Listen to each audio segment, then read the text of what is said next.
Hey everybody, this is Jim from Savage Bliss. Just coming at you this evening with a quick little review of KK's Priest new album from KK Downing of Judas Priest.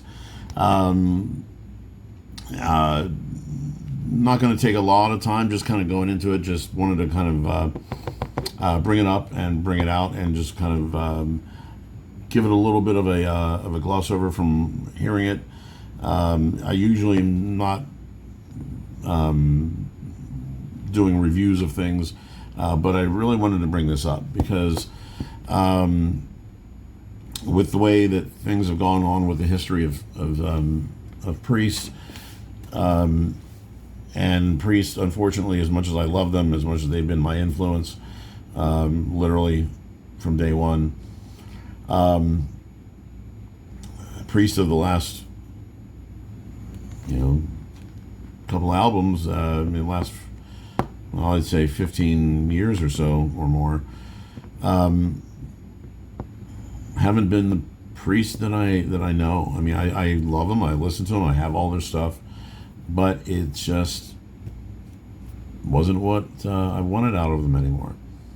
And they're absolutely free to do what they want to do, but it was just very obvious that a key factor in what made them who they were was no longer in the band, and it was absolutely part of the machine that just needed to be there. So that being said, they were writing without a third of the soul that they had before. So when things came around, that KK decided to kind of get back into the scene, I was ecstatic because I wanted to kind of hear what he was doing.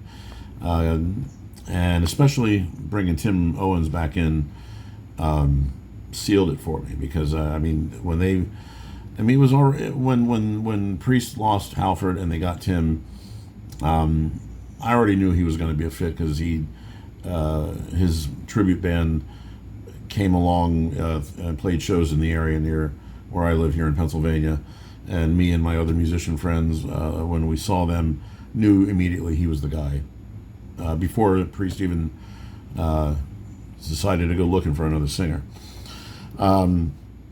So following Tim from that point on through the albums that he did with Priest, and then his own solo career, just that was a metal singer to me. I mean, we have Rob, we have Tim, and there's a lot of other fantastic metal singers in that vein, but we're just talking about Priest at the moment. And when they did the Jugulator album with Tim, that is in my top 5 Priest albums of all time. Absolutely. An absolutely stunning album. They took what Painkiller was doing and they just grind it down and went in, and that's what I loved about it.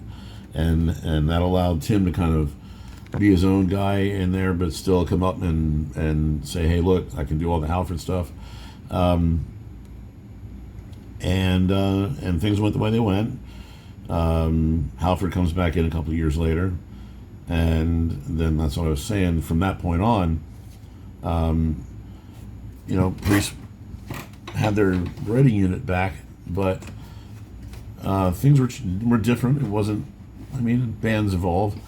Stuff was okay, and they did.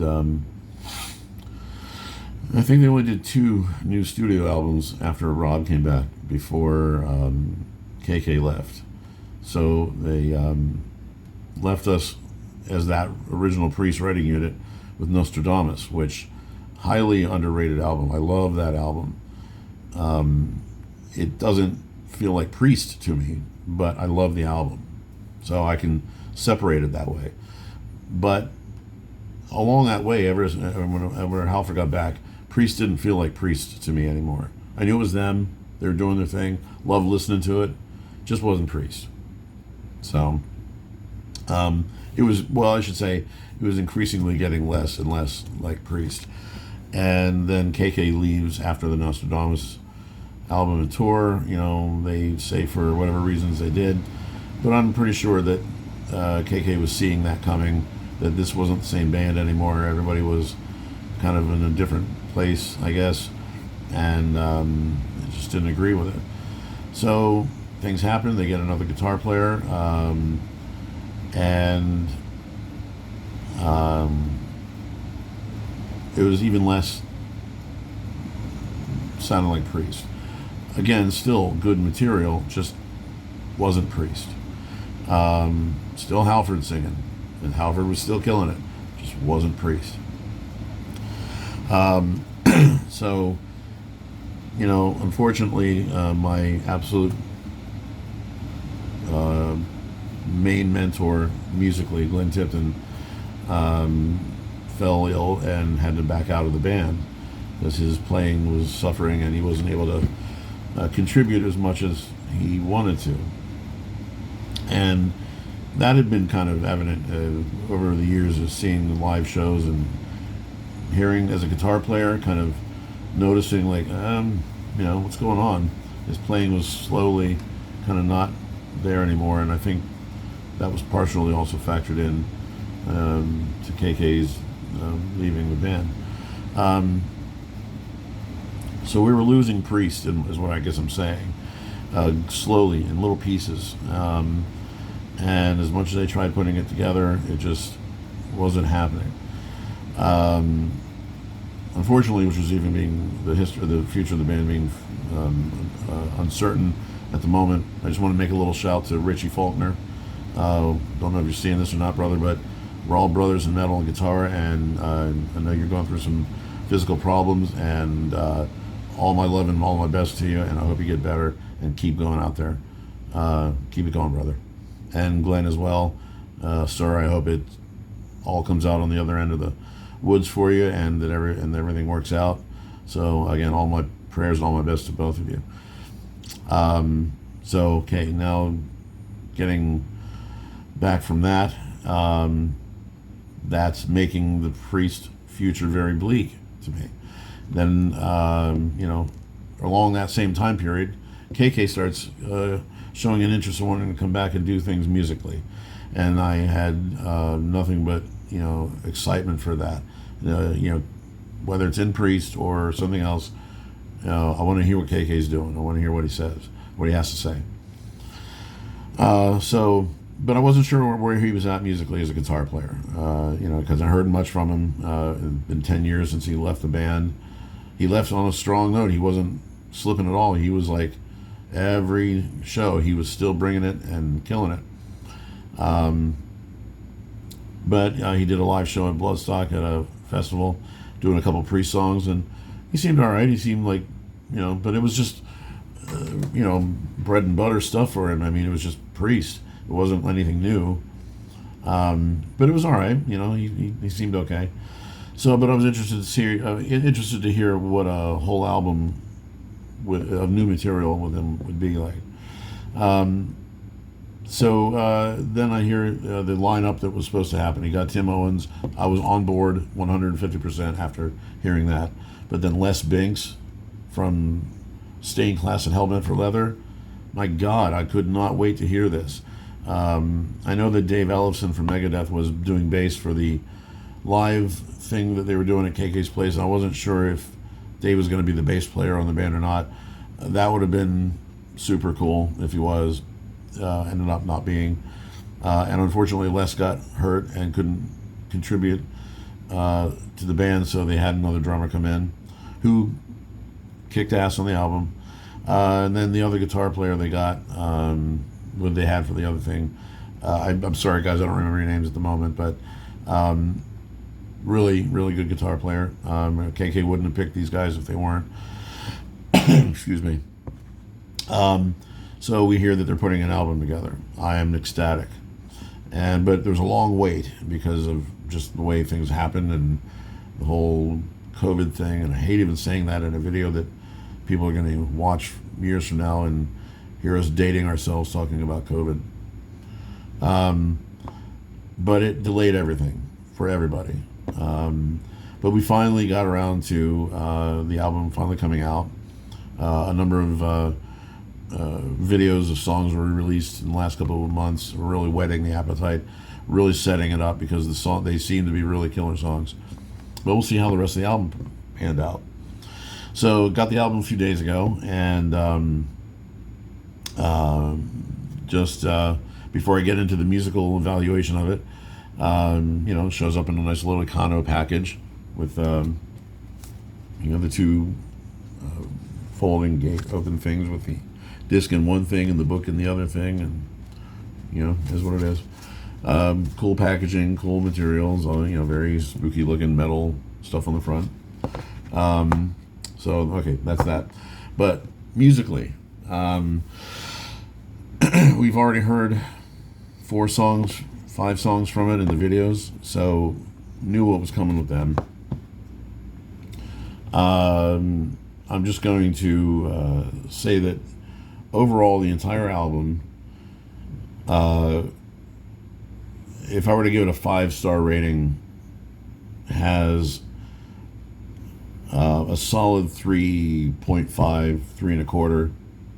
And if I'm being flexible, I'd give it a 4. In some, if I had to be. So that being said, where is that 1.5 missing? I'm just going to go over the song list just quickly, just to kind of, I'm not really going to go an evaluation of each song musically, what they're doing, but Hellfire Thunderbolt starts out of the gate as you would a high-tempo power metal Priest song with all the Tim Ripper Owens vocals and the solos and double kick drum stuff you would expect. They ramp it up even further with Sermon of the Sinner. I mean, just takes it and again gears up and really kicks forward. Sacerdote y Diablo, okay, I guess they kind of take that momentum of the first 2 songs, and it just kicks down into that lower overdrive and really just kind of lurches forward in that overdrive. Really, really cool. The first 3 songs, right out of the gate, bang, bang, bang. What you want to hear from what you would expect a Priest song to be. The playing, I'm just going to generalize the playing here. Again, like I said before, everybody kicked ass, everybody played well. As a guitar player, the only thing that if I were to make a point would be the other guitar players' sound and playing style was a little bit closer to KK's sound and style than I would have preferred. In that it would have been a little more dynamic experience for me anyway to hear a little bit different playing and sound from the other guitar players. So you have that kind of that spread between the two of them, and it would have made things a little bit more interesting for me. But he played amazingly, so no questions about the guy's talent. He's an excellent player. We kind of lay into where the album kind of comes up and lays and plateaus for a couple songs, and we get that momentum shooting us up, and then we kind of get here and we take the next 3 songs kind of getting through that. Raise Your Fists, very straightforward lyric content, crowd chanting for Raise Your Fists, very cool. Very maidenish sounding chanting vocals in the beginning of the song. I guess if I were to say, when I said earlier, where's my 1.5 coming down from a 5-star, I would just have to say that the Brothers on the Road song was my least interesting song on the album. I mean, it's done well, but I just not find myself kind of really engaged with it. I don't know. I haven't really sat down and tried to point it out. It just after the repeat listenings I've made for the album, it just every time I hear it, I kind of get to that, and I just kind of get lost from it a bit. I don't know if it's just that the lyrics are just maybe not doing much for me, or the music is just kind of Not doing. I don't know. I'm not trying to pick it apart and be nitpicky. It's just where I find myself. If I were to, and I've gone over this album a bunch of times, and I always feel the same way about it. Maybe it'll grow on me later. That's cool. But for right now, that's the iffy spot for me on the album. It's not the entire point and a half. The remainder of that is coming up, but the majority of it is that song. So sorry guys if that's anybody like that one. We get metal through and through. The album or the song itself absolutely does the job of taking us from that plateau and kicking the gears up and speeding back up again, and giving us that momentum and that energy we want from Priest. The remainder of the point and a half coming in here is, I don't know, as a guitar player, I don't know what was going on here, but there is a guitar harmony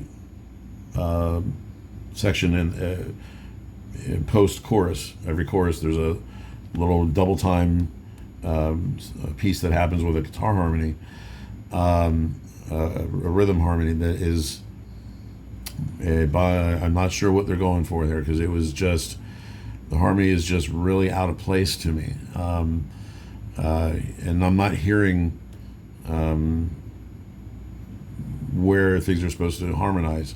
It sounds like things are like a half step off from each other, and not even timed that well. They sound like it's two different people playing two different things. And it happens the same way repeatedly, which is the remainder of the point deficit, is that the song just kind of, for me, just kind of drags on a little bit at the end. It just keeps repeating these parts over and back and over and back, and that harmony being in there every time. But then the rest of the song makes up for it. I mean, the song otherwise is awesome. I don't know, that harmony just kind of threw me off. Wasn't sure what's going on there. So again, if you guys liked it, sorry, I didn't mean to spoil your buzz. But then we get the last three songs, giving us everything we want out of the rest of the album. Wild and Free,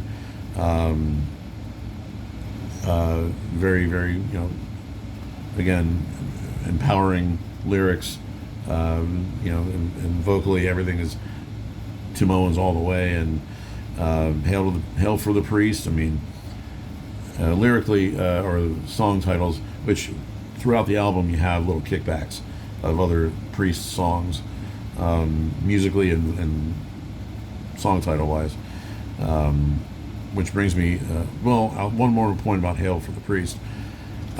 Surprisingly, I hear a little bit of like a Halloween or Gamma Ray type of vibe in it at points, which is great because I love that music and I love those bands. And it was a surprising little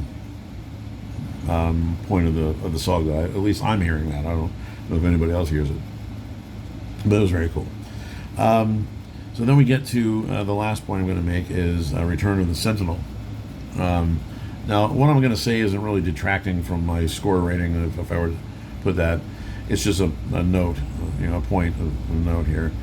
Obviously, hearkening to the Sentinel, which I've got my 5 top Priest albums of all time. I've got my 5 top Priest songs of all time, and the Sentinel is in the top 5. So you have a song called Return of the Sentinel, obviously indicating a sequel of some kind to the Sentinel. If the song was called something else instead of the Sentinel, or referring to the Sentinel, I would have absolutely nothing but high marks to say about it. That being said, again, musically, nothing wrong with the song. Just the title is a little off for me, because the song musically doesn't really feel anything like the Sentinel. It doesn't feel like where the Sentinel would have evolved to. I don't hear that in this song. I know lyrically they're bringing things up in a similar thing to the Sentinel, but musically I'm not hearing it. I'm not hearing the Sentinel coming out anywhere. I'm hearing, attempting to kind of have the grandeur and the atmosphere of the Sentinel, of the original Sentinel. But it's just not that song. Again, it's a great song on its own, just doesn't sound like the Sentinel to me. So again, not a point detraction, just a making a conversation about it. That's where I'm at, though. Great album. I'm very happy to hear KK is in top form. His playing is just strong. He's got a good grip on the strings, and his tone is coming through. He hasn't missed a step, in my opinion. Just a perfect example of where this should have gone if they would have kept Owens after Demolition. So I would say with all confidence, go out and buy this. Buy physical product, support physical media.